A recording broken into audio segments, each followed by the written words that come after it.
High বন্ধুরা, চলে এলাম একটা রান্নার ভিডিও নিয়ে। আজকে রান্না করব মটর ডালের বড়ার তরকারি। তো দেখো কি কি আছে: হলুদ গুঁড়ো, জিরে গুঁড়ো, লঙ্কা, গোটা গরম মশলা, তেজপাতা, টমেটো, আলু আর কাশ্মীরি লঙ্কার গুঁড়ো আর আদা বাটা। তো আমি 150 মতন মটর ডাল আমি ভিজিয়ে রেখেছিলাম 4 ঘন্টা।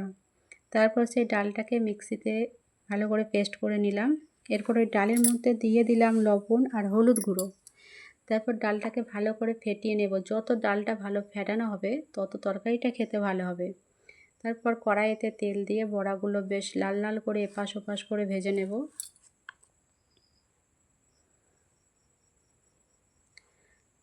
ভেজে নেওয়ার পরে ওই তেলেতে আমি আলুগুলো ভেজে নেব।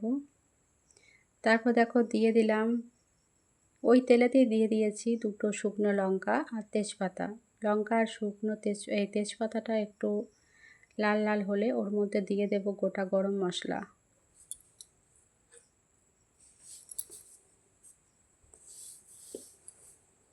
দেখো গোটা গরম মশলা দিয়ে দিলাম।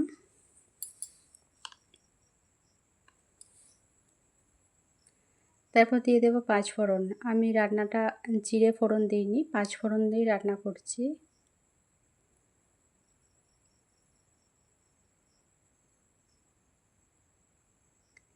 লঙ্কা আর তেজপাতাটা দেখো কিছুতেই আর ভাজা হচ্ছে না। তারপর দিয়ে দিয়েছি 5 ফোড়ন। এর মধ্যে দিয়ে দেবে এবার টমেটো।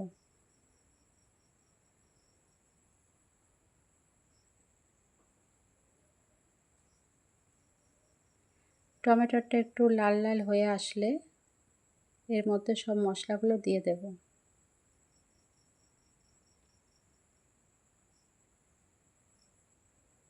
ভিডিওটা কেমন লাগলো কমেন্টে জানাবে। দেখো টমেটোটা দিয়ে মশলাগুলো দিয়ে কষাচ্ছি।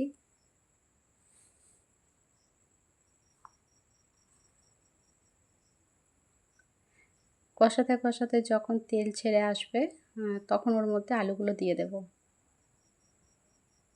মশলাটা যত কষানো ভালো হবে তরকারিটা তত খেতে ভালো হবে। দেখো এর মধ্যে আলুগুলো দিয়ে দিলাম। আলুগুলো দিয়ে কষাতে থাকবো।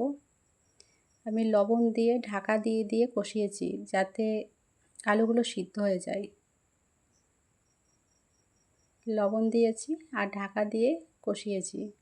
কষাতে কষাতে আমার আলুগুলো সিদ্ধ হয়ে গেছে।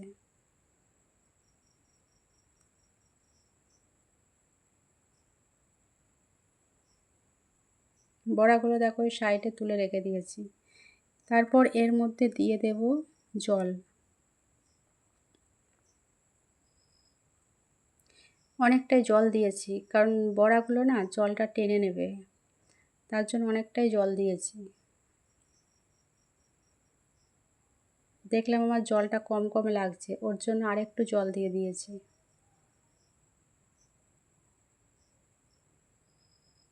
ঝোলটা ভালো করে ফুটিয়ে নেব। ফুটিয়ে নেওয়ার পর বড়াগুলো দিয়ে দেব।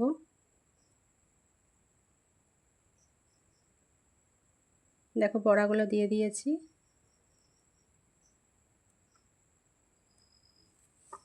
আমি 2 মিনিট মতন ফুটিয়ে নেব। ঢাকা দিয়ে 2 মিনিট মতন ফুটিয়ে নেব।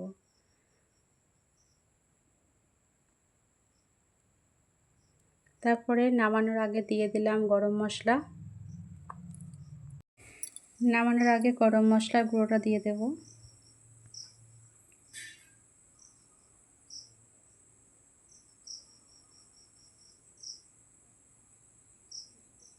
দেখেছো কতটা জল দিয়েছিলাম, জলটা বড়াগুলো সব টেনে নিয়েছে।